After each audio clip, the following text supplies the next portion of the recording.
It all started when I asked my parents for a weight set when I was 12 years old.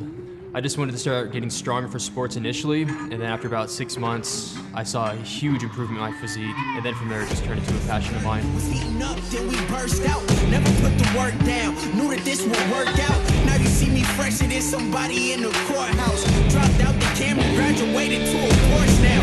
Working hard for that #1 spot. No, we could never be stopped. What I look at as a failure is something that makes you stronger. So when you fail, you can look at it two ways. You can either look at it as a negative and dwell on it the rest of your life, or you can look at it as a way to improve. So when I tore my ACL, initially I didn't realize I tore it. I went back onto the field for football, and that's when I had another injury, and that's when I went to the doctor, got an MRI, and then that's when I figured out that I actually had a torn ACL. And after that point, all my dreams kind of fell out the window. I knew that I had to kind of rethink my whole life. I realized I can't just dwell on that the rest of my life, so I picked myself up. I kind of rethought my whole process for what I was going to do for the rest of my life, and I just went on with it. I stumbled upon the fitness industry and all the bodybuilding shows and all that when I was 16. And then from there, that's when the career really started taking place, and then I really found the passion.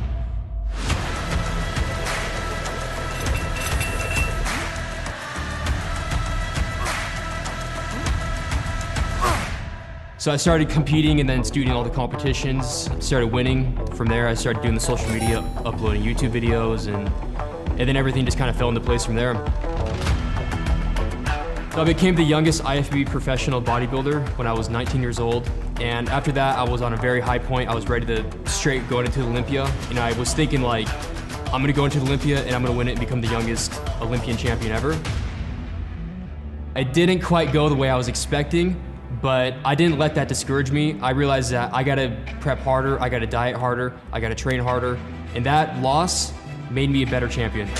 And I realized that if I look at a low point like that, where I just wanna end it and move on, that's not a way to look at life. You need to realize that there are gonna be low points in life, and that is what's gonna make you stronger.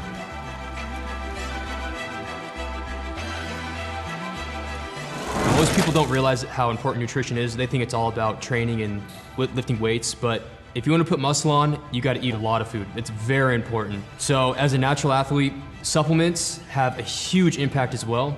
You need to realize that when you're natural, you need to take advantage of every little thing that you can. So that's why I partnered up with MyProtein, because MyProtein's been around for a very long time.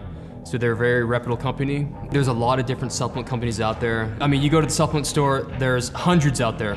So I wanted to pick a brand that I can trust, and it's someone I can work with. When you have a goal in mind, it's never gonna let you stray off the path. So you always wanna have goals, especially in bodybuilding, you always wanna have something that you're aiming towards. So when I was always competing, that's something that I was always training for. So I always had a goal in mind, and I always was able to work towards it.